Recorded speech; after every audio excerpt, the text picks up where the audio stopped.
You're watching Reason and Theology Live, a show dedicated to charitable discussions, debates, interviews, commentary, and analysis. The show concentrates on theological topics, historical matters, and philosophical problems with content ranging from introductory material to in-depth examinations. And now, your host, Michael Lofton. Welcome back to the show, everybody. Your host, Michael.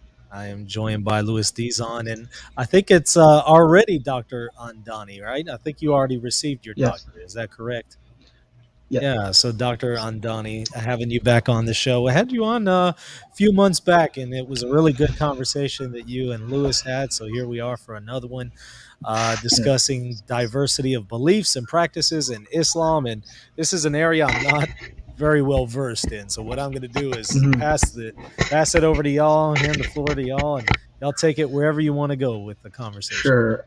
Yeah, so just by way of introduction, the reason why I'm really interested to discuss this topic is because among Christians, when we're dialoguing with Muslims, there's this general idea that we have in our heads of what a Muslim is, and it's usually informed by your standard Sunni Islam, and it gets narrowed down even more to like a really conservative Salafi brand of Islam, because that has been quite popular in a lot of Muslim circles these days, especially with Saudi Arabia, trying to fund mosques in different parts of the world. So it has lent to a sort of like propagation of one particular interpretation. But there's always been a diversity of beliefs and practices in that religion.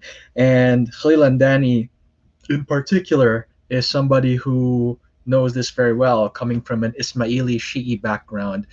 And we always have these fun little discussions about how people assume Islam says X about Y, but really it's just certain groups of Muslims that say that. Other groups of Muslims may have a different take on that particular topic. So I thought I'd have Dr. Andani come on to say something about the diversity of beliefs and practices in the broad Islamic tradition and how those arose. Well, thank you so much. It's an honor to be here again, and this has always been a very hospitable space, Michael. So thank you to you for having me, and thank you to Louis for always coming up with like the best topics, right? No matter how controversial or non-controversial. So thank you both for that. So I'm gonna what I'll do is I'll try to just give a brief overview of this diversity as I see it, as an academic, which is exactly how I teach it. But I won't go into so much detail. And then Louis, you can sort of, zero in on maybe particular samples of that diversity. And then I do understand that we will move the question into intercessory prayer, which of course is something that's been very important to me personally and professionally. So we'll do that. Yes. So let me just begin with the broad overview, and just so we're clear, like this, what I'm going to show you now, it's what I teach my students at college. So what I think I'm going to put the slide up on the screen, and then I think I have to screen share. So let me just do one at a time here. It's a little bit laggy. All right, so, okay, my slide's up, and let me screen share. So give me 1 minute. Share. And by the way, if I drop out, sometimes my internet just does that, so you'll just have to bear with me. Okay, I've put my screen up. There we go. Okay, so what does this look like? So I'm sort of breaking down a summary diagram that I've created.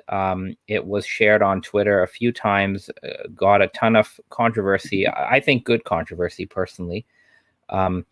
So people have their disagreements with it, but I think you don't get to explain diagrams via tweets, but you do get to do that via video. So, all right. So I'm going to try to break it down. There are different levels or layers of diversity, and what I'm going to try to nuance what it looks like today and how it came to be. So the diagram that I'm going to show you is not a rendition of how the diversity came to be, but it's a rendition of what it looks like now. The whole story of how it comes to be is a little bit different, and I'll try to go back and forth between the two. The first, you could say, set of distinctions that you have today are between Sunni, what they call Ahl-Sunnah, Shia, and Ibadi. Now, the Ibadi you never hear about. And to be fair, there hasn't been a lot of research on the Ibadis in Western scholarship, so we're still trying to figure out who they are. But this is the first level distinction. And without talking about the Ibadis, I'll just talk about the general Shia-Sunni difference. What's the difference between Sunnism and Shiism? Again, how it looks like today, not necessarily how it happened, but how it's thought about today. So there are two questions that have to be resolved, and that leads to this difference. Number one, what kind of leadership continues after the Prophet Muhammad? What's the nature of leadership? And number two is who should be that leader after Muhammad? So two questions. It's not just one question. Often in the media and things of that sort, they make it just about question number two. Right? Who should be the leader? But the first question is what kind of leader? So those are two questions where there's a disagreement on.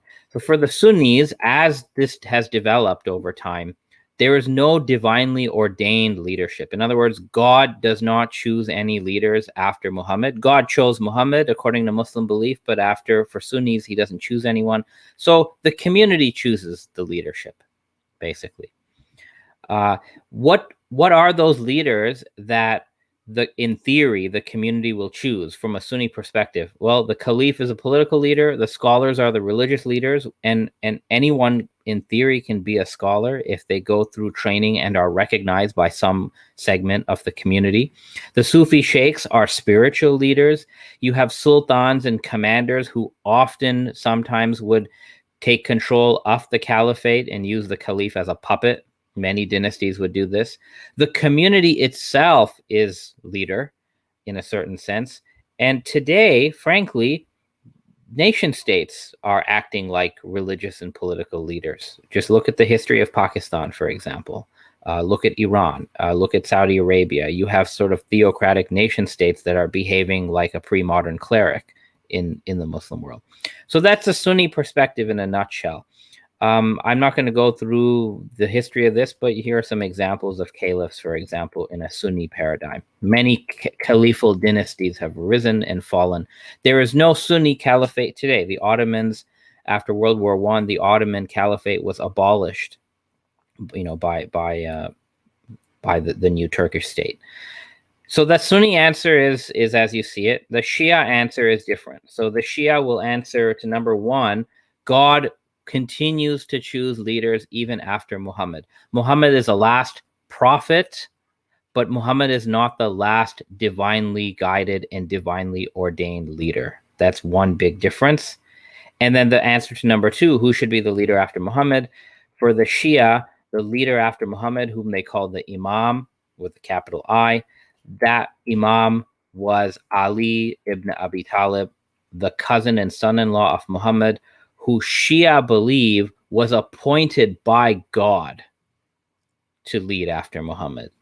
And that divine appointment, in a Shia perspective, was voiced by Muhammad himself. Muhammad, on several occasions, most notably in the year 632, I think around March 10th, year 632, Muhammad announced, "He whose master I am, Ali is his master."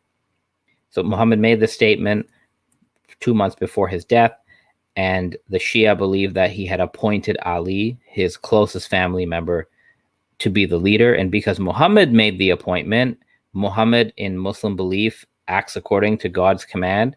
It is actually God who made the appointment. And after Ali, God will continue to appoint leaders, because each leader, in theory, from Ali onward, each leader will appoint a single member of their family, of their sons, to be the next Imam. So that's the main difference between Sunni and Shia. And this has massive consequences, because for Sunnis, the scholars can interpret Islam, and you can have many interpretations within the Sunni paradigm that conflict, and you get to pick. You can sort of go scholar shopping and pick your own scholar. This continues today.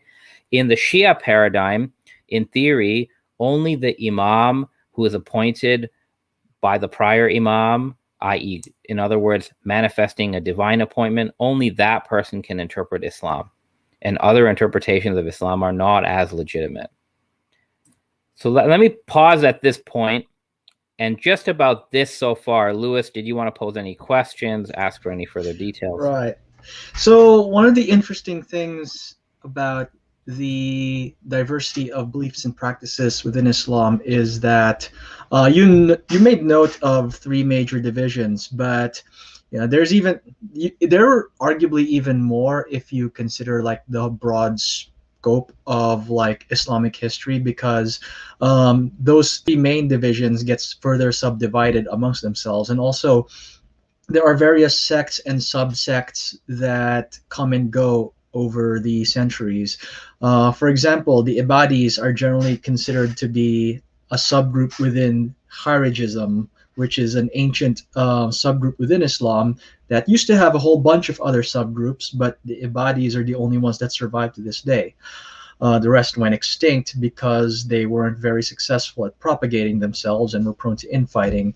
And then you have certain minority groups that have popped up in very recent history, and it's hard to classify them because they branch off of Sunnism, but they wouldn't really be considered Sunni in the proper sense. And one of the most well-known examples would be the Ahmedi Sect, which emerged from South Asia in the late 19th century.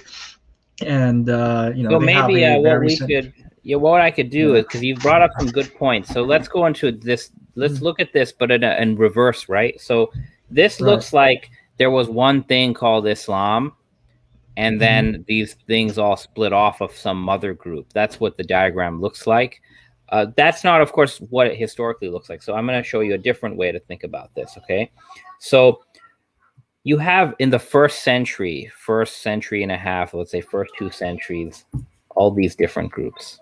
So I would say in the late 1st century, early 2nd century from an Islamic calendar, you have a Shiat Ali, okay? You have the Kharijis or the Khawarij. You have the Uthmanis, and you have the Murjis, right? Now, if you go today and say, hey, are you an Uthmani? I don't think anybody will put their hand up. But at that time, this is how these groups were designated. And if you look very closely, the difference between these 4 groups is their belief in who are the righteous caliphs after Muhammad. So I would say, in the early 700s, this is what it looks like. At this time, notice that there is a group known as the Shiat Ali. There is no group called Sunnis, though, at this time. And this is an important point, that just from an orientation perspective, in some sense, the Shia predate the Sunni as we understand them today. Now, if we go a little bit forward in time, now we're in the 700s, later 700s now, okay? We're at the end of the 700s, now maybe in the 800s. Some of these groups have evolved a little bit. So the Shiat Ali will go in different directions, but the most dominant evolution of the Shiat Ali will be a group known as the Imami Shia. You have the Umayyads as well, and they continue to have, and the Umayyad creed is very interesting. The Umayyads believed that only the Uthman and the Umayyad caliphs are the real caliphs. In fact, the Umayyads believe that God had appointed their caliphs. Then you have scholarly groups, and there are many different scholarly groups, but 2 prominent ones that you hear about in the 700s, 800s. One is Ahl al-Rai, scholars who are comfortable using rational interpretation, analogy, juristic preference to interpret the Quran and the Sunnah, okay? Abu Hanifa is associated with this Ahl al-Rai. And another group is known as Ahl al-Hadith, who you could say are very conservative in how they interpret Islam, and they try to stick to the outward literal meaning of the Quran and the Sunnah, and they define the Sunnah to be the Hadith, whereas the Ahl al-Ray and other groups had a much more flexible view of what Sunnah is. So, and then you also have the Mu'tazilis at this time, which is theological school with their own approach to Hadith and Sunnah. So everything is wide open at this time. Now, what will happen is the question is, where do you get the Sunnis, right? In the way we understand Sunnism today. So you don't get consolidated Sunnism until the 13th century. So what we recognize today as Sunni Islam. So Sunnis today believe in four righteous caliphs, right? Abu Bakr, Omar, Uthman, and Ali. That's like the Sunni creed of today. When did that show up? Actually, we know historically that the four caliph thesis does not come until the 800s, where Ahmed ibn Hanbal, who is Ahl al-Hadith, forces this on people in a very, he basically makes this very strong argument and reports a lot of hadith to support that there are four righteous caliphs. And you look at these other groups, the Kharijis, the Uthmanis, the Umayyads, they don't even believe in four caliphs. So the four caliph part comes in the 800s, but it takes until it's in the 1200s, something very interesting happens. So you have, before the 1200s, different Sunni schools of theology and law are infighting. We have various examples of this, like the Ash'ari Shafis and the Hanbalis are like beating the crap out of each other in Baghdad, on the streets of Baghdad. They're rioting against each other's. An Ash'ari preacher named Ibn Qushayri has to bring armed guards to his lectures because the Hanbalis are going to assault him. So this is what things look like in the 11th century. There's infighting. And it's actually the Mamluk Sultan in the 13th century, Sultan Baybars, who appoints 4 chief justices in his kingdom. Not one, but 4 chief justices, one from each Sunni school of law. And that basically forces these groups to accept each other as legitimate. And that is when the 4 Sunni schools of law thesis takes hold. And it didn't come organically. It came due to top-down pressure from the Sunni Mamluk Sultan.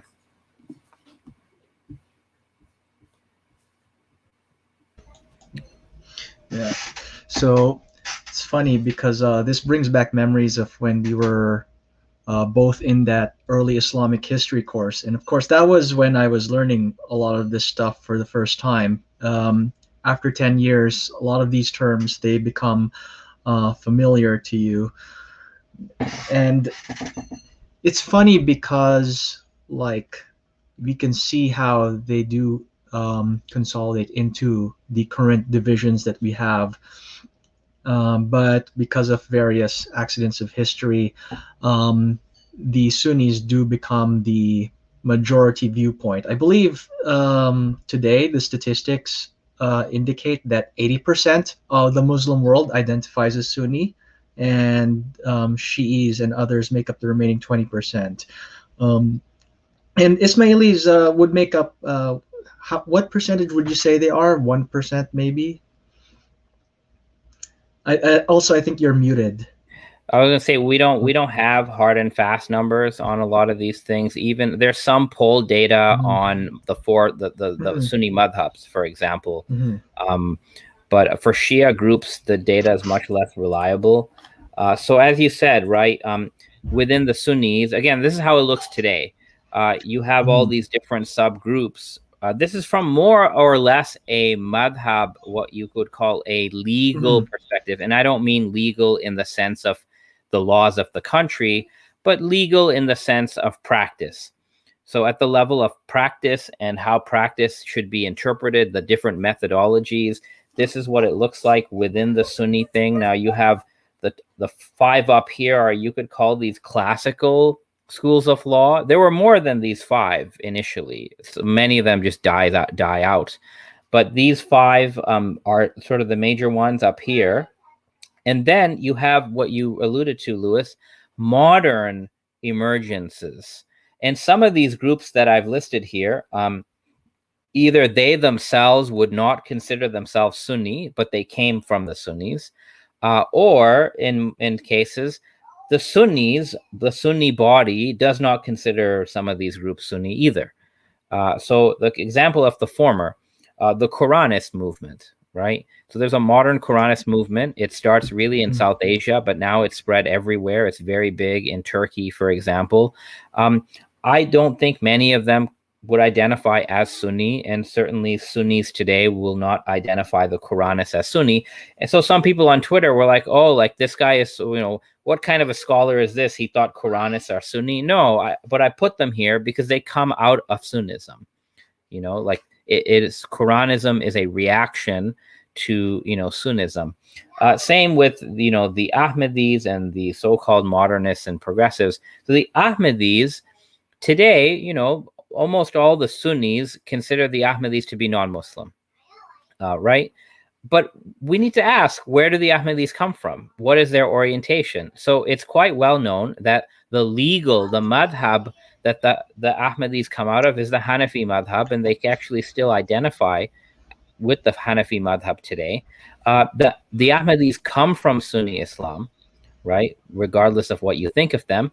And they're basically a fulfilled Sunni messianism. In Sunni Islam, there came to be this idea that, the Mahdi will come, a sort of savior figure from the descendants of Muhammad will rise. There was also belief that Jesus will come back. And for the Ahmedis, both prophecies were fulfilled by this individual, Mirza Ghulam Ahmad, who they take to be the Mahdi and the second coming of Jesus in a sort of, more or less symbolic sense. But they're from the Sunnis, and they consider themselves Sunnis. So the Ahmadis are very interesting. They have their own caliphate. Like Mirza Ghulam Ahmad was succeeded by an Ahmadi caliphate. And in the early 20th century, when they first emerge, they're debating with the Sunnis, but the push to declare them non-Muslims does not happen until Pakistan is created. And that push starts in the 1950s, and Pakistan do a lot to political pressure and pressure of hardline ulama in Pakistan. In the 70s, the parliament, declares the Ahmadis as non-Muslim. This is very interesting because what business does a nation state have to decide religious matters anyway, right? That right. Who would really be on board with that? But that's what happened. So anyway, I'll just pause again. Yeah, actually, I have to say, the idea that you would declare other groups within your religion to be outsiders because of differences in opinion seems to be a pretty natural tendency amongst zealous members of any religion. And the Christian viewers of this video would know that, because among Catholics, Protestants, and Orthodox, we have similar spats among ourselves. You will sometimes hear Protestants saying Catholics aren't Christians, or vice versa. Well, vice versa is less often, because the Catholic Church officially says that Protestants are Christian. But this idea that certain groups of Muslims are not really Muslims seems to be something that pops up fairly often in Islamic history. So there's this idea of takfir, declaring someone to be a kafir just because their religious views are outside of what is considered orthodoxy. Funny enough, though, I believe Muhammad actually discouraged the idea of the practice of just willy-nilly declaring someone to be an unbeliever. There's this hadith that is attributed to him where he says that he who declares another Muslim a kafir makes that statement true of one of them.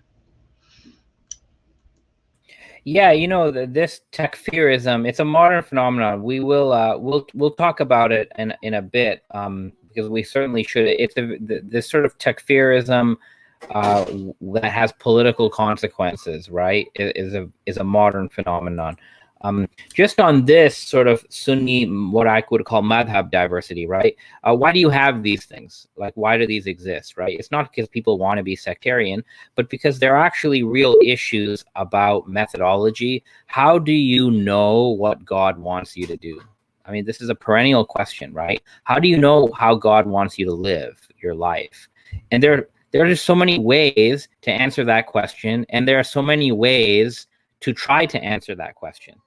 There are different methodologies to answer this question. So because of different methodologies, you get different madhabs, different schools of law. Again, law in the sense of practice, not in the sense of nation states. So this is sort of what it looks like. You have the classical ones, and again, the classical ones take time. These are developing in history. I don't have other diagrams to show that. And then you have these modern movements. Some modern movements are revivalist. So the Wahhabis, the Salafis, the Deobandis, the Taliban, the Islamists. These are all, more or less revivalist movements. They're called revivalist because they're trying to revive an imagined past of Islam, right? They have imagined that original Islam looks a certain way, and they claim to be bringing that back, but it's an imagined past. It's not a real past. And then you also have Islamic reformist and modernist discourse, which has actually been quite vibrant, but we hear less about it in the news and the media. So people like Sayyid Ahmed Khan in South Asia, people like Chirag Ali, people like Muhammad Abdu and Afghani and these people, they're very important as well. Even today, people like Khalid Abul Fadl, for example, these sort of modernist, reformist, some of these are actually just progressive traditionalists, to be honest, like Hamza Yusuf in a sense is a traditionalist, but he's progressive. So you have these people as well. Let me keep going here. So then in the Shia side, you have Shia divisions, and without going into the details, the Shia divisions are all about the line of imams, right? The line of divinely appointed leaders. All the Shia groups will, at some point in history, they will disagree over who is the true imam, which son of the prior imam is the right one to follow. And one group will go with one son and one group will go on another son. And that's where you get the Shia divisions. So the thing to know about the Shia is that the largest Shia are the Twelvers, Ithna Ashari, that you can see here. And the second largest are the Ismailis, and particularly the Nizari Ismailis. They would be the second largest Shia group. The Twelvers believe in only 12 imams. They're waiting for the 12th imam to come back. So I can actually summarize this for you. The Twelvers believe in 12 imams. The last imam went into hiding in the year 874. So they await the return of their imam since the year 874. And in the meantime, basically, you have a scholarly class of people in the Twelver community. Today, they're known as Mujtahids, Marja, and they are the real leaders of the Twelvers right now. The other Shia group among the Ismailis, there are two groups. One is Boras. They believe in 21 visible imams.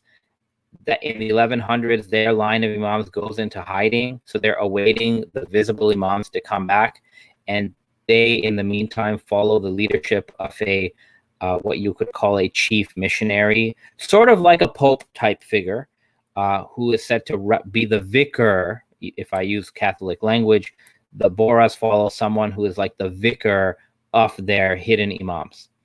And then you have the Nizari Ismailis, who have a line of 49 imams with the present visible imam today, who is Aga Khan IV, Shah Karim al-Husseini Aga Khan IV. And again, if I use Catholic language, he is seen as the vicar of God, right? The representative of God, infallible in matters of religion, sinless, and this whole thing, infallible interpreter of Islam. So that's what the imam is. And all groups see the figure of the imam as an sinless, impeccable, infallible interpreter of Islam, but they differ on who that imam is. So for two groups, the imam is in hiding, and for the Nizari Ismailis, the imam is present on earth, guiding the community directly. Right. And then the differences aren't just in terms of like authority or like, you know, theology, but it actually filters down to differences in actual practice. Because I know that as an Ismaili, some of the things that you do in worship are very different from what people would consider to be Islamic worship. So if somebody visits a Jamaat Khana, for example, the kind of worship that takes place there is very different from your average masjid. So maybe you can say a little bit about how some of those practices differ. Yeah, that, I could certainly do that. Maybe before I get to that, I should let's go through one more thing. So, Islamic practices overall, right? We get the impression that they've remained unchanged since the time of Muhammad, but this is certainly not true, right? Islamic practices have been systematized over time, over centuries. That's why you have madhabs, right? At the madhab level of Sunnis, why do you have different schools of law? Because practices are different. So you have different practices, but over time, what has happened is there has been a sort of dominant public form of ritual practice, which we today call 5 pillars, right? Which again is a Sunni paradigm, but the practices that we call 5 pillars have historically been more or less closer to uniformity among Muslims. But then you've always had other Muslim groups that don't envision Islam just in terms of 5 pillars. So Shia groups generally, they either had a different number of pillars or they had a different framework. So for Shia Muslims, you often hear, for example, the Ismailis at one point in their history, they had 7 pillars, not 5 pillars.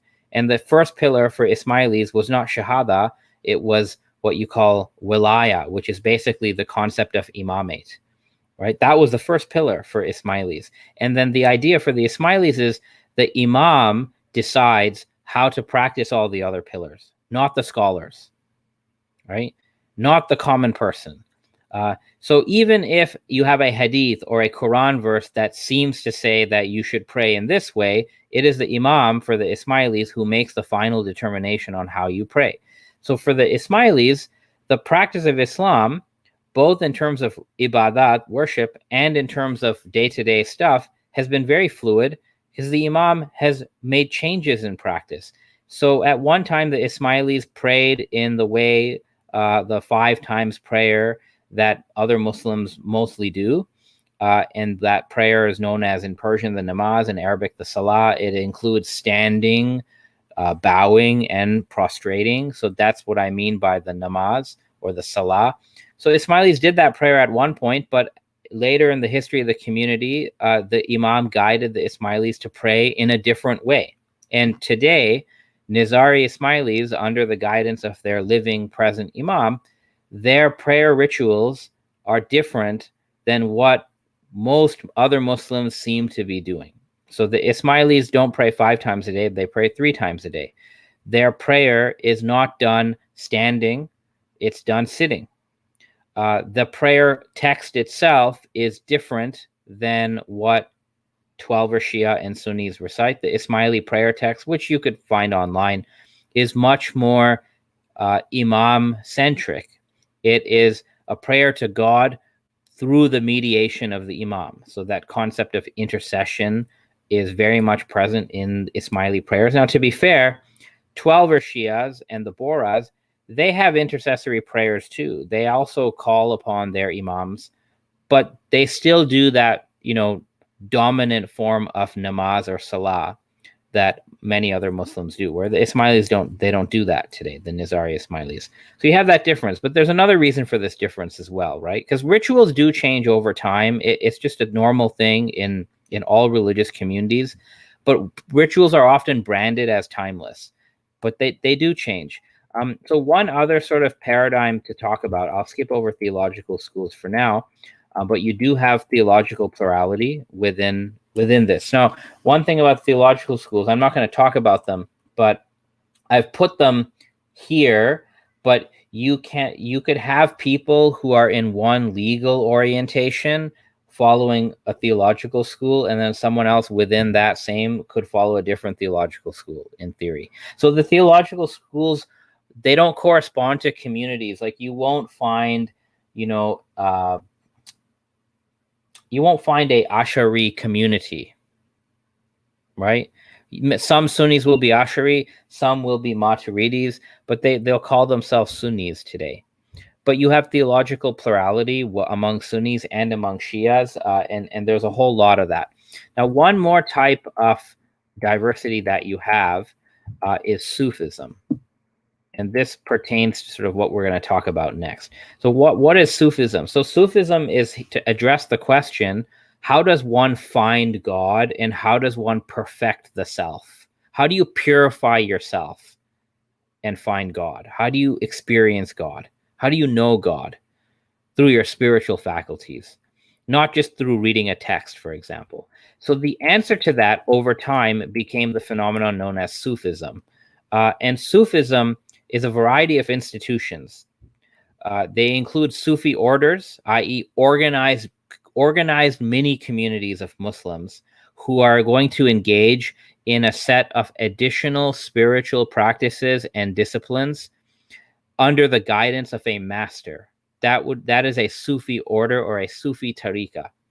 Then you also have other type of institutions where there are great holy men in the Sufi world called saints, and people continue to revere and read their works and go to their shrines. So there's a whole saint shrine culture within Sufism. So you don't have to be in a Sufi order to go to a shrine and worship at the shrine and seek blessings of God through the saint. So you have those manifestations. And what happens is Sufi practice is different from madhab practice, okay, from legal practice. So legal practice is often called Sharia. Sufi practice is called tariqa. So now we have two levels of Islamic practice. The outer practice is called Sharia. The inner practice, the mystical, the spiritual, is called tariqa. And the Sufi phenomenon was very much intertwined with Shiism. So within the Ismaili tradition, all Ismaili rituals from an outward perspective would be called tariqa. In other words, Ismaili rituals are self-consciously the spiritual practice of Islam, not the legal practice of Islam. For 12er Shia, they have both. They have Sharia practice and they have something that is like tariqa practice. So you have an inner-outer distinction within Sunni and Shia Islam called Sharia and tariqa. So I could do a practice. It may not be in the Sharia realm. In other words, the madhabs have nothing to do with that practice, but it's still an institutional practice, and that would be a tariqa practice. Right. So this is probably a good place where we can pivot to that other thing that we wanted to discuss, which is the concept of intercession in Islam. And to introduce the topic, intercession is actually something that is shared by all of the Abrahamic religions. So in Christianity, it's particularly prominent in the apostolic branches of the faith. So in Catholicism and in Eastern Orthodoxy, there is a strong tradition of asking Mary and the saints for their intercession. Not as well known, but deserving of mention is the tradition of intercession within Rabbinic Judaism, because not a lot of people realize this, but in Rabbinic Judaism, there is also the idea of deceased righteous men interceding for you from beyond the grave. And in fact, in the Midrashim, there are interesting stories about how, for example, Joseph would go to the grave of his mother Rachel and ask his deceased mother to pray for him to God. So that exists in Judaism. In Islam, there is something there that we could consider intercession, but it is a hotly contested issue from what I understand. And I would love to hear Dr. Andani unpack how intercession works in Islam, why there are differences in opinion over it, and what is the rationale behind such intercession. Yeah, you need to unmute, by the way. Yeah, I'm happy to do that. So just so everyone knows, I have like, I think something that adds up to like 5 hours of YouTube uploaded video on the topic for those who really want to go into the details. To see the textual arguments for and against intercession. So that just so everyone knows, I can't go through the whole thing today, but I will show a little bit. So firstly,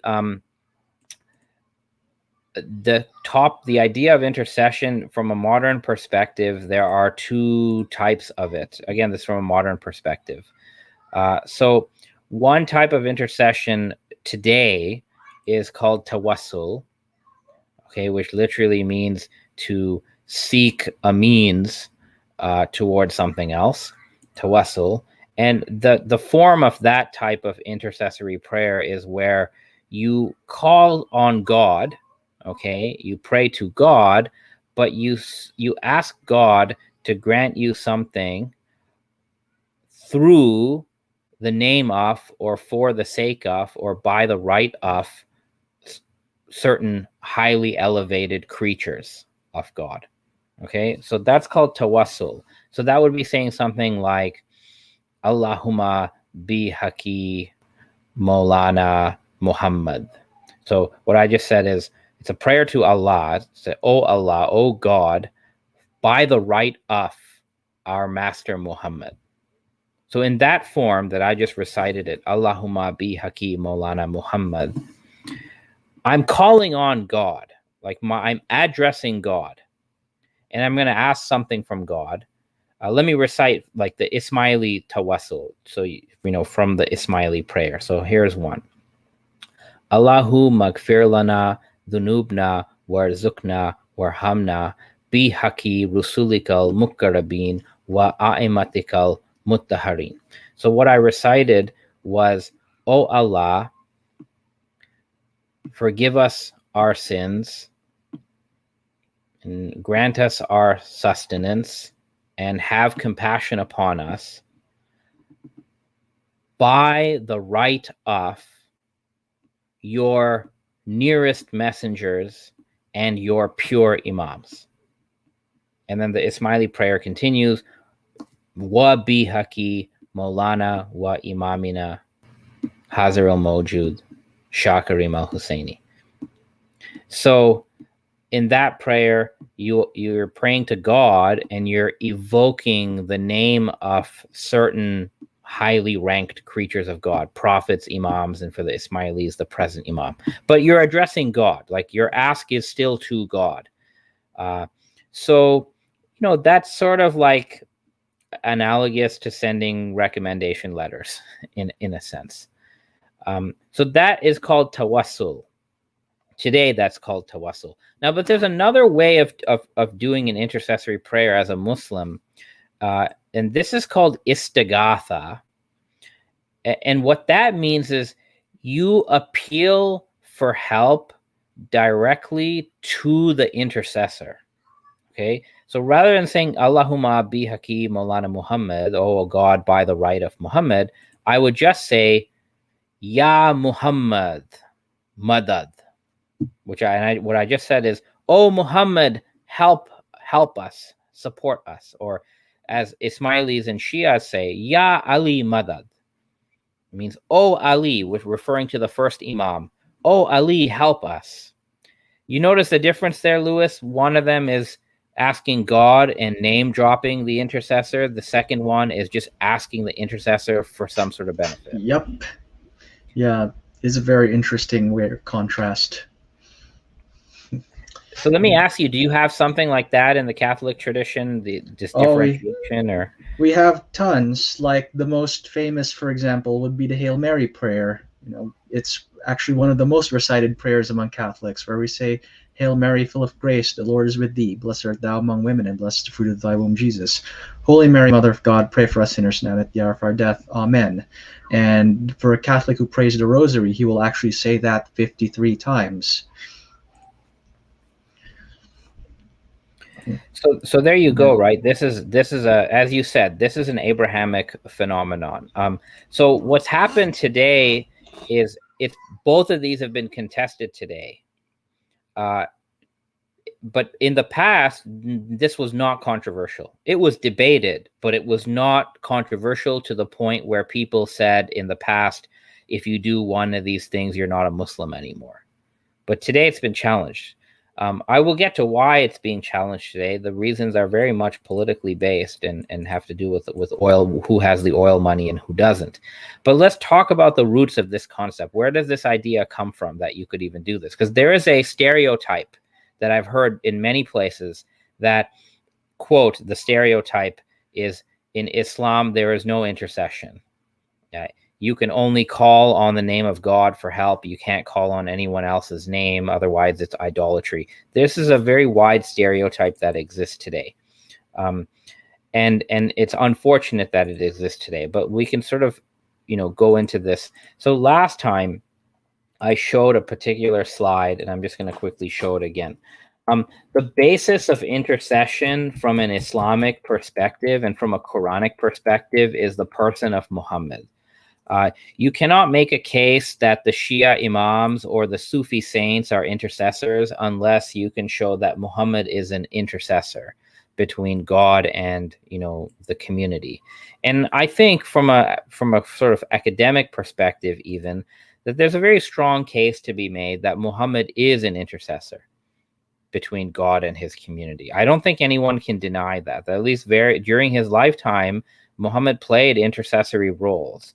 And his intercession works both ways, right? It's not only that the community needs an intercessor to appeal to God, but God uses intercessors to communicate and act within the human realm. I mean, this is a very sort of Quranic and also biblical idea. Without going into the biblical stuff, you would know that better than me. But from a Quranic perspective, God is doing things. God is acting through Muhammad. Muhammad is God's instrument. Muhammad is the intercessor that God uses. So from a Islamic and Quranic perspective, the first being to make use of an intercessor is not creatures, it's God himself.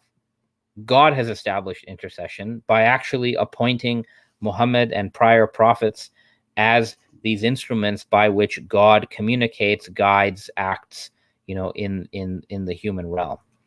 So these verses that I've put here, I'm not going to read them all, but what you get the sense that Muhammad is playing the role of intercessor between God and human beings both ways, right? Like for a Muslim who accepts the Quran, this is quite blatantly there. And it goes further that there are many divine attributes, that names that are used for God in the Quran, and then the same name or a version of that quality is ascribed to Muhammad as well. So Muhammad is acting as a conduit for many divine attributes. That is intercession. I don't know what else you would call that phenomenon, right? So there's a two-way intercession, but I'm even saying that there's an intercession that goes from God to people. And I think this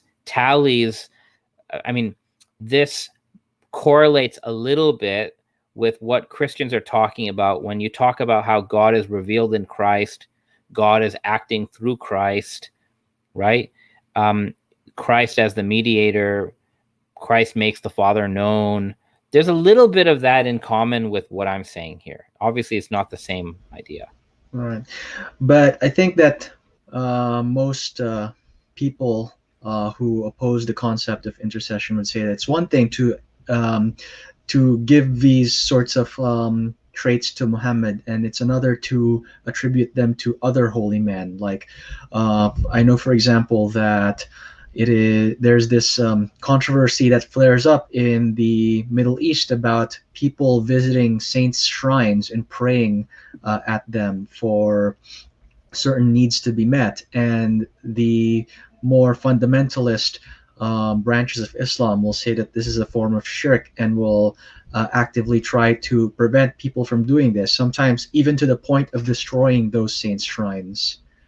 Yeah, this certainly does happen. We'll get to it, because the people who are destroying the shrines of saints would also say that right now Muhammad is not an intercessor either, right? So the anti-intercession polemic coming from some segment of Muslims has also delegitimized Muhammad's intercessory role in different ways. But what I'm saying is that you have this notion is established. Now, the Quran does say that you can have intercession by approved intercessors. It does say that. Some verses seem to say there's no intercession, but if you read those verses very clearly, the Quran denies the intercession of idols and other entities that God has not approved, but it clearly says several places that some intercession is approved. And among the intercession that God has approved, because it happened in Muhammad's lifetime, is Muhammad himself. So now I'm talking about the intercession back the other way. From our side, we're trying to reach God. Can we use an intercessor? The Quranic answer is that Muhammad is that person. And there's ample proof for this in the Quran. The prophet, you have a whole bunch of verses here. The prophet is commanded to pray to God for the forgiveness of his followers. Several verses on that. And that's actually very, very important. So here's one such verse here. Right? Everybody knows this verse. Every Muslim knows this verse. This is in Muhammad's lifetime. People committed sins. They wanted to be forgiven. The Quran lays out a procedure. They are to come to you. This is an address to Muhammad. So if they had come to you, if they had asked the forgiveness of God, so you have to go to the prophet. Like you have to go in his presence. You need to ask God for forgiveness in front of Muhammad. Then Muhammad has to ask forgiveness for you. And then it says at the end, then, and Lewis, you know Arabic, this is a laula, if-then construction, right? So it's a conditional, right? That means the part after the la wajadu, they would have found God oft returning, turned toward them and merciful. So you only get to the last part. The believers who did sins will only find God turned toward them and merciful if this intercession happens. Mm-hmm. Now, this raises another question, right? How should we theologically understand what's going on? And this is a broader question, which I won't focus on today, but I want to bring it up because I think it's important from a Catholic perspective too. The intercession is here. No one can deny this part. But what is the mechanism? So are we to think that God is angry and Muhammad has to intercede? He has to pray for you because God won't listen to us, but he'll listen to Muhammad. In other words, Muhammad plays the role of a broker or something. That's one paradigm. So I would say that under theistic personalism, which frankly would be classical Sunni theology, in classical Sunni theology, you can have this sort of idea that the intercessor is trying to convince God. The intercessor convinces God, to forgive the believers, and he otherwise would not, because they're too far removed from God. And that's one way of thinking about it. The intercessor is a broker, a lawyer going before a court, right? Or someone going before the king pleading for clemency. So that's one model. Now, here's a different way to understand it. What if we are classical theists, right? Which Catholics, I understand Catholics are classical theists as well. If you're a classical theist, God is timeless. So God doesn't change, and God does not go from a state of being not forgiving to a state of forgiving based on how emotional you were when you prayed. Like in classical theism, God is timelessly sending forth his blessings and favors on all creatures, including forgiveness. So in classical theism, God has already forgiven you. God's forgiveness is a constant flow. And what's happening here is that God is not changing when you pray. You are changing. We are changing. So we pray, we make ourselves more receptive to God's continuous, unceasing forgiveness. And the role of the prophet under classical theism, the prophet doesn't change God. When he prays for us, he changes us. He makes us able to find and to receive God's mercy, forgiveness, and compassion. So you see the mechanism of the metaphysics of intercession differ depending on your theology. Right.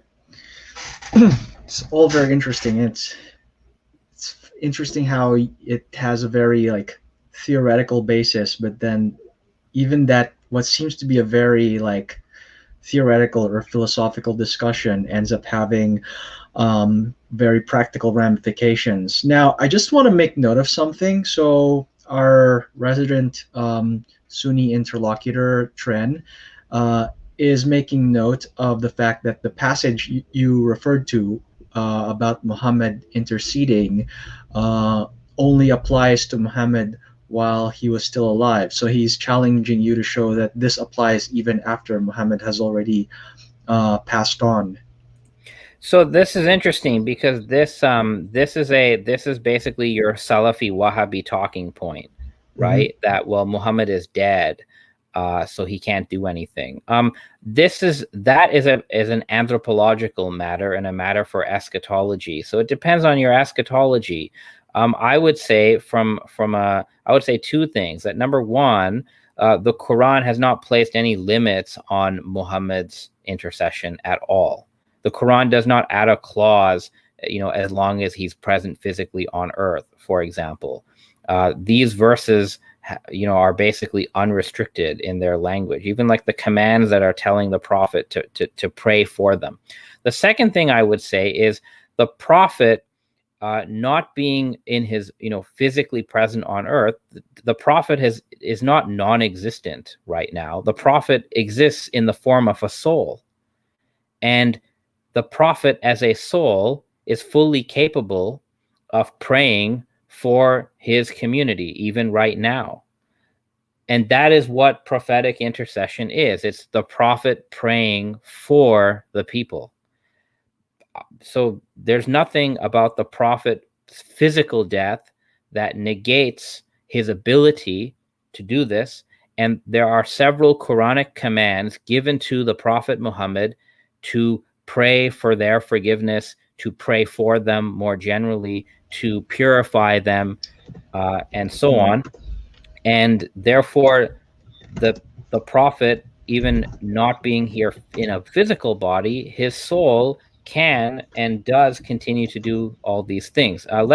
Since you brought that up, let me show some sort of further sample examples of what I'm talking about. So this idea, I want to show that the way I'm reading this over here, the idea that the prophet is still an intercessor after he passes, this is actually the majority in the mainstream view that prevailed even in proto-Sunni and Sunni Islam. The idea that the prophet's intercession has come to an end when he physically left the world, that idea is a bid'ah. That idea is an innovation that the Salafis and Wahhabis have come up with for political and polemical purposes. So let me substantiate my claim. All right. So here we can turn to inscriptions. Okay. So you guys can see this. This is an inscription that Saudi scholars, archaeologists discovered more or less recently in the last few years. It's an inscription on a rock, okay? And this is the inscription is dated to 700. So this is 70 years after the physical death of Prophet Muhammad. And this is actually a prayer. This is what you would call tawassul, like as I described it. They're a prayer to God to bless Muhammad, accept Muhammad's intercession for the community, and show us, this is very interesting, show us mercy, right, through him. Show us mercy through Muhammad in the hereafter, just as you have shown us mercy through him in this world. This shows you that Muhammad has passed away physically and Muslims are still seeking his intercession. So regardless of what the Wahhabis want to say today, they are not really in line with early Islamic history. Here's another example of a sort of inscription. So this is also dated in the, mid 700s or possibly late 600s, early. And this is a prayer: "O God, bless the Prophet Muhammad and accept his intercession and make tamam among his companions in paradise." So this is all very, very important. These inscriptions are rare, but they exist, and they're showing us that the belief in Muhammad's intercession continued after Muhammad's death. Right. And then at what point? I can just show you one more thing. Okay. In terms of what the intercession does, right? So if you go back to Muhammad's own lifetime, I'll do this quickly. So you have Hadith literature. Now, I'm a historian, and for me, the Hadith may be historically true, it may be false, but one thing is for sure: Hadith literature shows you what the people living at the time the Hadith was written believe. Okay?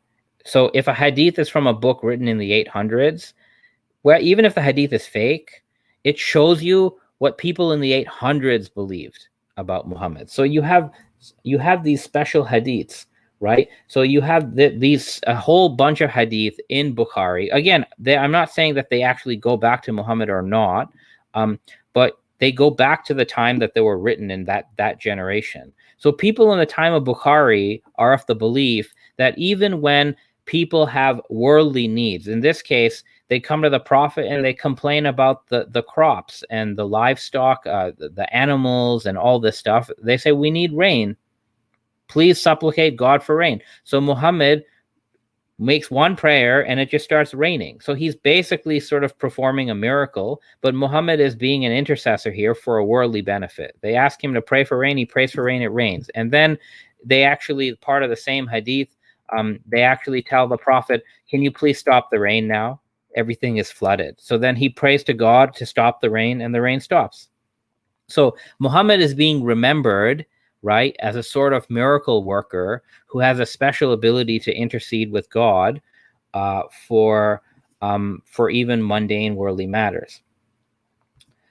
You even have this account where it is reported in the Hadith that Omar, the second caliph for Sunnis, he prayed to God for rain through Muhammad. And to do that, Omar put on the Prophet's cloak and he made this prayer. And you can look at the Arabic, right? He says to God, Allahumma tawassalna ilayka bi nabiyina. This is tawassul, right? It's asking, "Oh God, we're using the Prophet as the wasila, as the medium to you, that you send us rain." So this is part of the belief of Muslims in the 800s. There are many other. This is the Hadith of the blind man, where in this Hadith, this is again written in Tirmidhi. In the Hadith of the blind man, somebody's blind, he wants to be healed. So he asks the Prophet to pray to God so he would be healed. And the Prophet says, "Okay, if you wish, I will, but you should be patient." And the blind man repeats the request. So the Prophet tells him to do a ablution.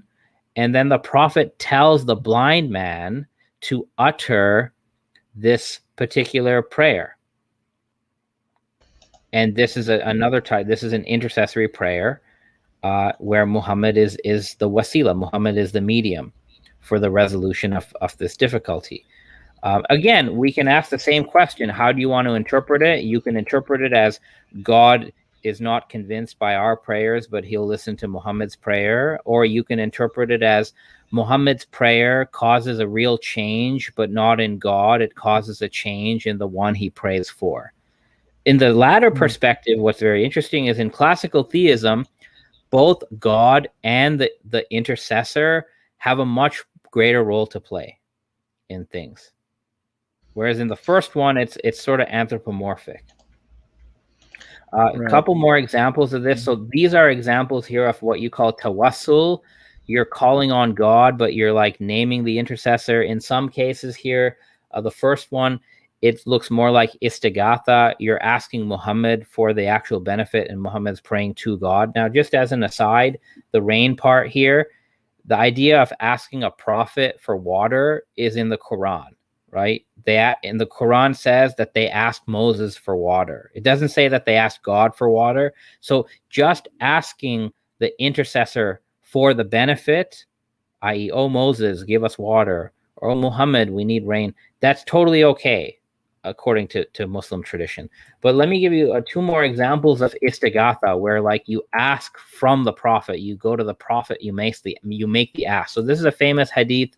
It's quoted in several collections. Again, I'm not judging whether it actually happened, but I'm saying that if these hadiths are in hadith collections in the 800s, Muslims in the 800s believe this to be true.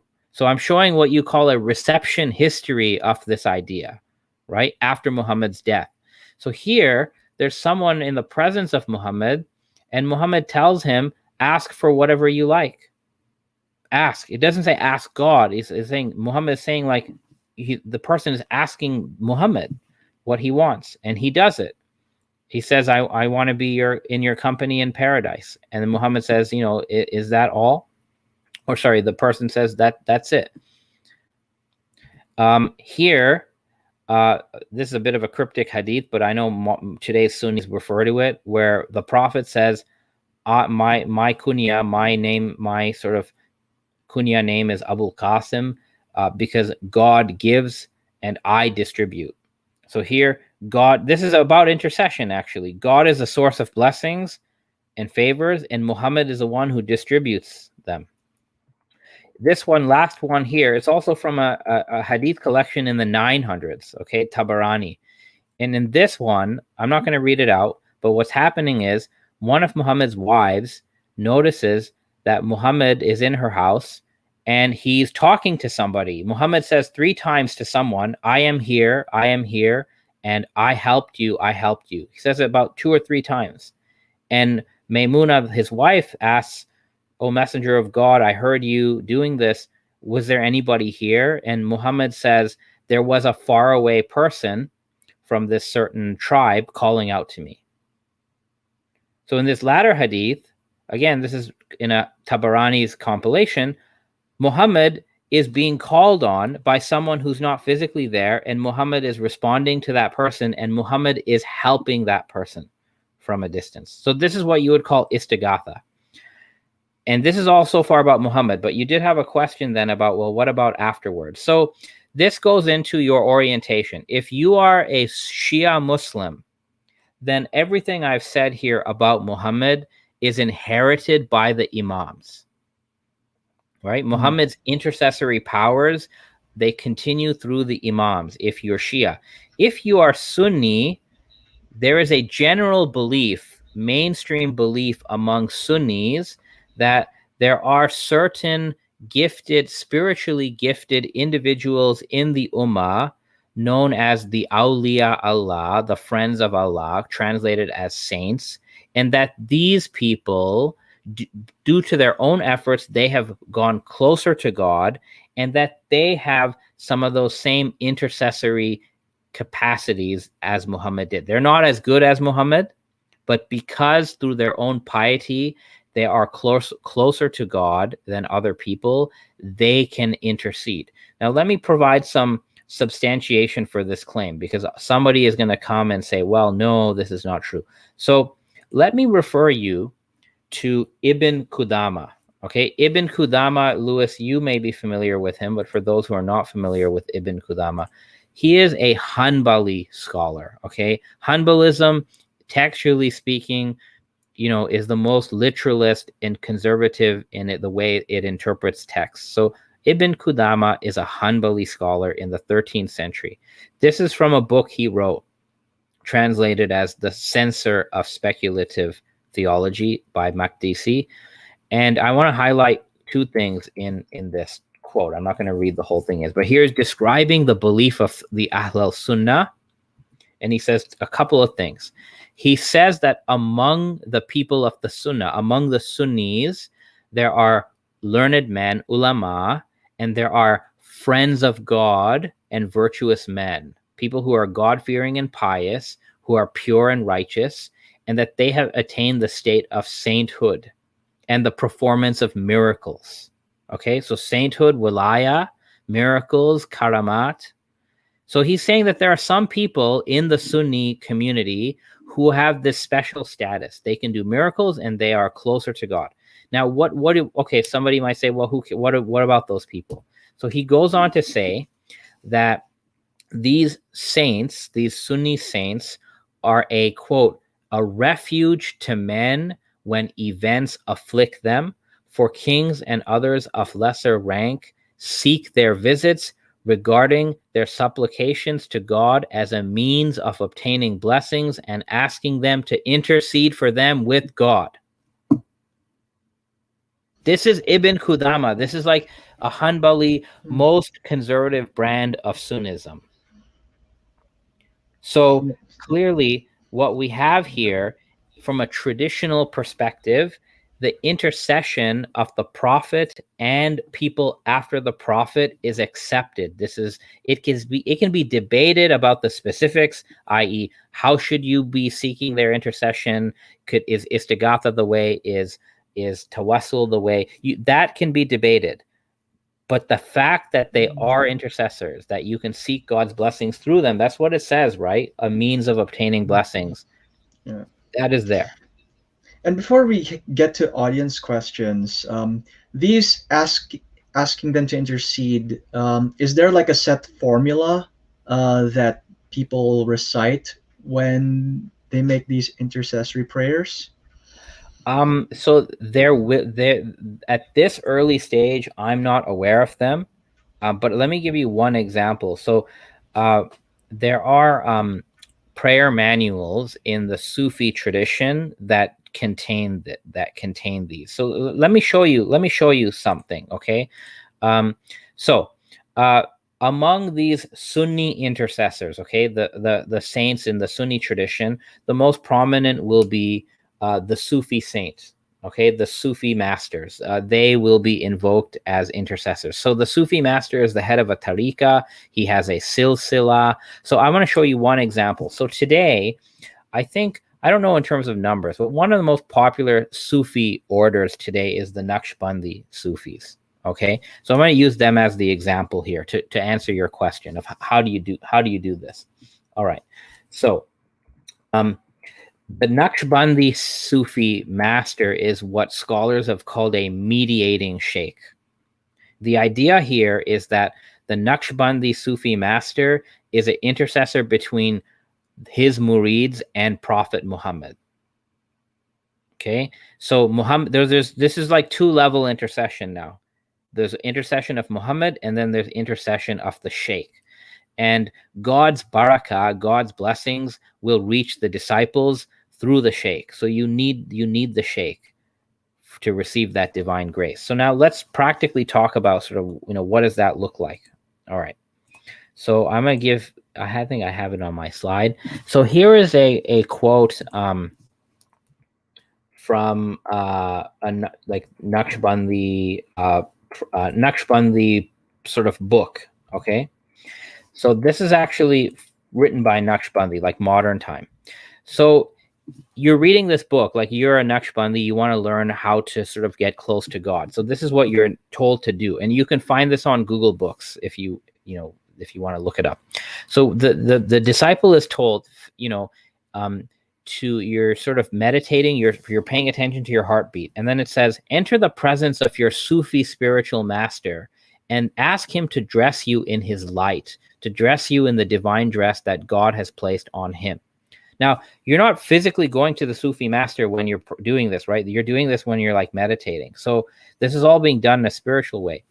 So the disciple is told, imagine the sheikh's heart over your heart, his beard over your face. So this is happening in the mind, right? You're imagining this. And then you're told to repeat, Madad ya Sayyidi Madad al-Haq Maulana Sheikh Nazim Madad Ya Sahibul Waqt. So that's that's a prayer. That's Istagatha, a prayer to the Sufi master, the living Sufi master. You're saying, help, O master, help our master, Sheikh Nazim, help, O Lord of the time. Okay, so that's like what it looks like today. And then it goes on.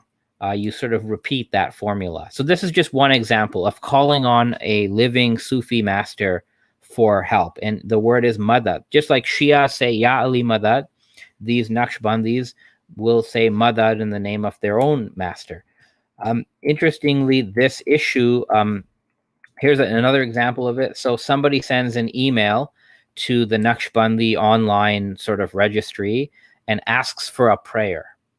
Okay, so the person says, Assalamu alaikum, Ya Maulana Sheikh Hisham. You are the gate of God. Anta Babullah. Anta Babul Rasulullah. You are the gate of God's messenger. Anta Babul Sultan al-Awliya. You are the gate to the ruler of God's friend. So this is someone sending like an email to Hisham Kabani, the Nakshbandi Sufi master.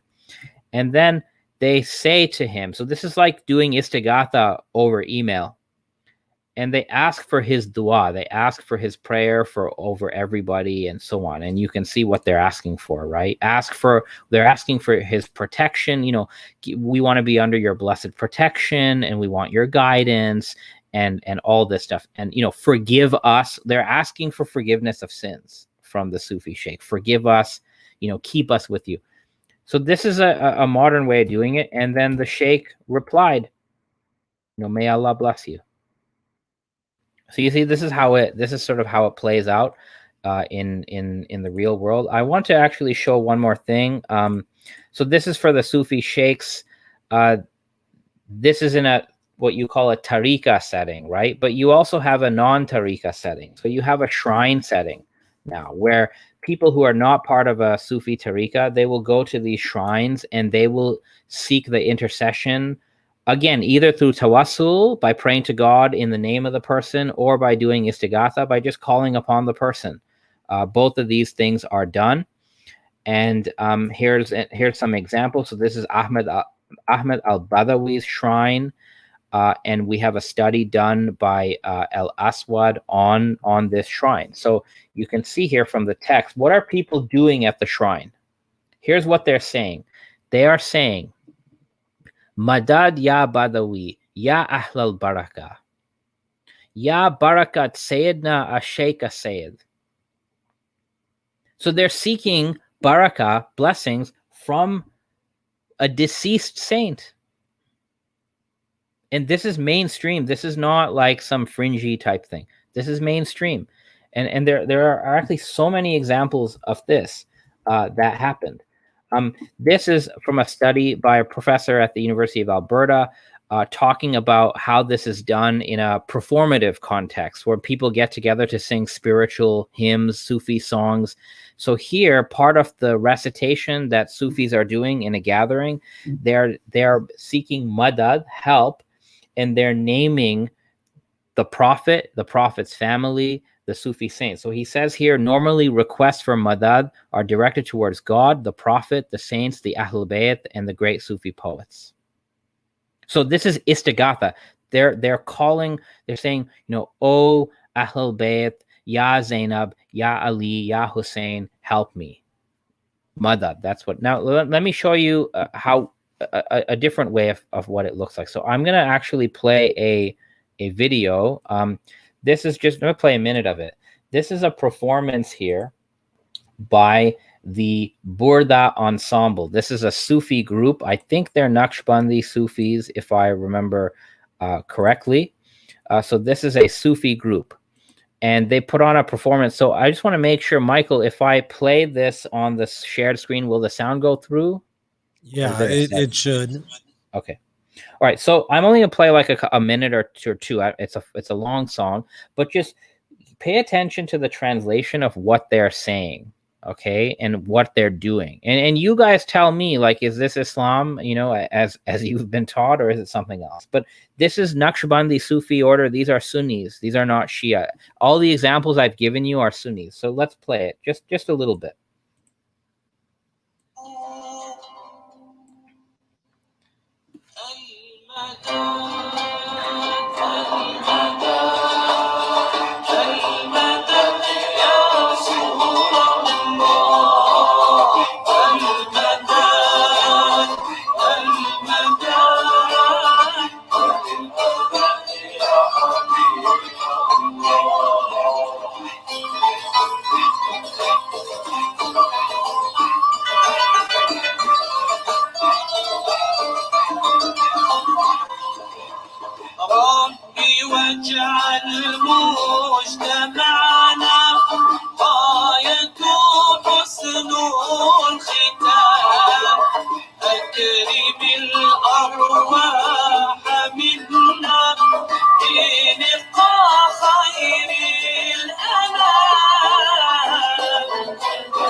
So what's going on here, right? They're saying Al-Madad Ya Rasulullah. They're calling on the Prophet. They're calling on God as well, but they're making a direct appeal to the Prophet. So, Prophet, help us. So that's clearly they believe the Prophet can help them. Now, the Prophet physically is not in the world, but spiritually he's alive, according to most Sunnis and Sufis. So this is part of the mainstream. And the idea that this is like forbidden or something, that is a new idea. This is the idea that you cannot do this and that it's idolatry. This is a bid'ah, an innovation from Muhammad ibn Abdul Wahhab in the 1700s. And we need to remember that this interpretation from Abdul Wahhab today, which is called Wahhabism, and it has rebranded itself as Salafism, when he came up with that view, what he said is anyone who does anything like this, whether the saint or prophet is alive or dead, he said anyone who seeks this intercession is committing major shirk and is not a Muslim anymore. That was Wahhab's position. And do you know what that means? If you say that what other Muslims are doing is major shirk, it means that they are not within Islam anymore. And from a socio-political perspective, if someone has been declared an idol worshiper in a pre-modern Islamic society, they are not protected by the law, which means Abdul Wahhab and his hordes could go massacre them, take their property, and enslave their women and children. And that's what they did, right? So this type of declaration of Muslims as mushriks, as idol worshippers because they believe in intercession, it had a certain political thing behind it. Because once you declare someone outside of Islam and outside of the people of the book, they can be fought and killed. And this is what the Wahhabis have done. They have slaughtered mostly other Muslims, Sunni Muslims, Shia Muslims, and this is what other groups are doing today, right? In using this as their sort of like their theological ammunition. And Abdul Wahhab, Muhammad ibn Abdul Wahhab, when he came up with this interpretation, he was challenged by his father and his brother. So his brother, Sulaiman ibn Abdul Wahhab, directly refuted Muhammad ibn Abdul Wahhab. Sulaiman actually said that Muhammad Abdul Wahhab is not qualified to interpret anything in Islam, and that he's a completely unintelligent and foolish person who should not be listened to. You can find Sulaiman ibn Abdul Wahhab's treatise online. I have it also in in PDF. So that's important to note as well, that it's actually the Wahhabi anti-intercessionist claim that is out of step with lived Islam and with traditional Islam. I think there are some chat questions. Louis, Right. if you have Yeah. So picked out some good ones. The first one is Trent Parsifal, and he's asking, it's a little bit off topic, but I said I'd allow it. Ask Khalil if he still believes that the Quran affirms the crucifixion of Jesus, and if yes, please put up the crucifixion verse. And he's mentioning this because I cited you when I debated Shabir Ali on this topic. So it's an ongoing discussion. By the way, you're muted again. Yeah, I mean, yeah, I do. I believe that the Quran does not deny the crucifixion. That would be my position. All right. I think he's asking for like justification for that position, if I understand his question correctly. Okay. So, without going into the whole detail of it, the verses that speak of the crucifixion, Surah 4, verse 157 and onward, they are not denying the crucifixion as such. They are denying the claim of certain people of the book, certain Jews, who boasted that they had killed Jesus, son of Mary. The Quran is denying that claim. So the Quranic denial is that they did, like the Arabic says, they did not kill him and they did not crucify him. But who is they? You have to go all the way back to verse 153 to find out who they is. And they are accused of a whole bunch of misdeeds, breaking the Sabbath, breaking the covenant, killing the prophets, slandering Mary. And the last thing that they are accused of doing is boasting that they killed Jesus. And in response to this boasts of certain people of the book, certain Jews, the Quran answers and says they did not kill him and they did not crucify him, but rather God raised him to himself. Those verses in Arabic are simply denying a Jewish claim to have killed Jesus. Now we may ask, well, wait a minute, but I thought the Romans killed him. What do you mean?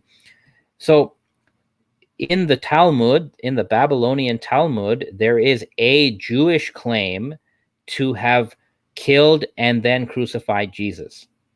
That's in the Talmud. It's from before the Quran. And according to many modern scholars, myself included, the Quranic verses here are actually responding to the Talmud. The Quran is doing an anti-polemic against the Jewish polemic, which was against Jesus. That's what's going on. Now, somebody may say, but it says God raised Jesus to himself. So doesn't that mean that God saved Jesus from the cross? No. Here's why I think God raising Jesus doesn't actually mean that.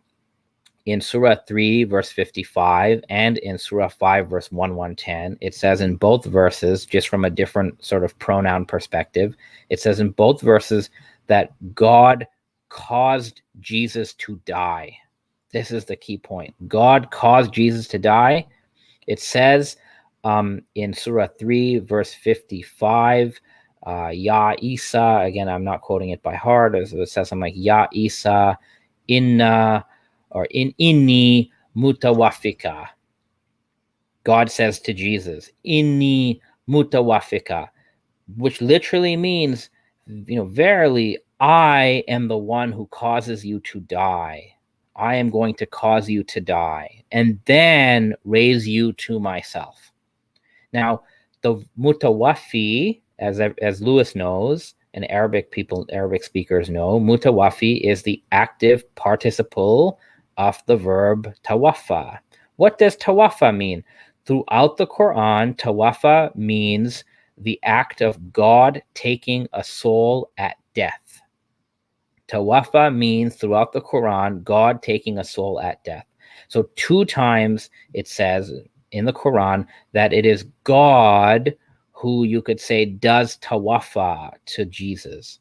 So I interpret that, and not just me, there are modern, Quranic studies scholars who read it this way, and frankly, the entire Ismaili tradition has also read it this way since the earliest Ismaili texts, that God caused Jesus to die. God took Jesus' soul when Jesus was on the cross. That is why the Jewish enemies of Jesus cannot boast that they killed him. because God is the one who caused Jesus to die by taking his soul. And then God takes Jesus' soul to himself. Jesus is a martyr, and the Quran says the martyrs are not dead, they are alive with their Lord. Excellent. So the next question is from Khayal Ali, and he's asking about the black stone at the Kaaba. So he says, kissing the black stone at the Kaaba may look like worshiping and praying to it, but it is certainly not, right? Yes, absolutely. So there are always practices that, without much thinking, look like they're not monotheistic. And this is a polemical sort of question that non-Muslims bring against Muslims. They say, well, you guys are worshiping the Kaaba or you're worshiping the black stone, because physically speaking, when Muslims pray, physically, most Muslims face the direction of the Kaaba with their body. So technically, Muslims are praying toward the Kaaba. Nobody would dispute that. But doing something toward something does not mean that it's to that thing. So there's this clear distinction here, right? And the same analogy can be used for the intercession of Muhammad, the saints, and the imams. That although you may be saying Ya Muhammad, Ya Ali, Ya Hussein, although verbally your call might be directed towards them, the help that you're seeking is not ultimately coming from them, it's coming from God, and it's only coming to you through Prophet Muhammad, Imam Ali, and Imam Hussein. So I think that's what perhaps the questioner is trying to draw. There's a certain analogy here, and that we shouldn't apply double standards to one practice, and then another. Right. Yeah, I think that makes sense. So I want to pick out one more question. So eReview asks, do you think U.S. patronage of Saudi Arabia promotes fundamentalism in the Muslim world for the past 50 years? So it's a bit of a geopolitical question, but it is apropos to our discussion. No, it's absolutely true. It's not just U.S. patronage. It was British patronage, right? So the initial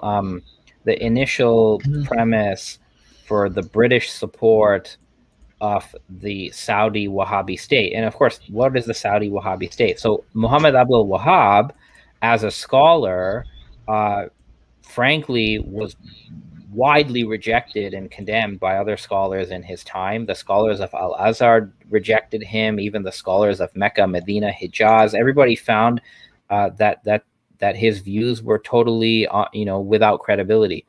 So what he did is he made a political alliance with the House of Saud, through marriage. And now the House of Saud politically was powerful, and they teamed up and they created in the 1700s a Saudi state. Now that Saudi state was defeated by the Ottomans, but then, around the time of World War I and after World War I, this Saudi state comes up again, right? And in this case, what the British did is this is while the Ottomans are still here, the British with, Lawrence of Arabia type tactics, right? They go in, they send their agents in to support this Saudi Wahhabi movement against the Ottomans, who are the rulers at this time. And of course, after World War I and all this stuff, that Saudi Wahhabi state rises. And frankly, if you just go on Google, you will find Google images. You'll find tons of images of like a Saudi king with a U.S. president or a British prime minister. You'll find tons of this, right? Like for strategic meetings. So yeah, the Western patronage of the Saudi kingdom has provided cover for this kingdom politically and in the world. I mean, look at how many human rights abuses happen in Saudi Arabia, but you never really see anyone condemning those abuses like in the rest of in the Western world. So you have this. I mean, look what happened with that poor journalist who was slaughtered by the Saudis, a couple Khashoggi, right? There was like no what do you call it? There was no consequence of that. They did it, and it was just like, whatever. Like everyone just shrugged. So they're given political cover, but most importantly, the oil revenues that have gone to the Saudi states have been channeled into the promotion of Wahhabism across the world. Now, look, I don't have a problem with Muslims theologically holding an anti-intercession position.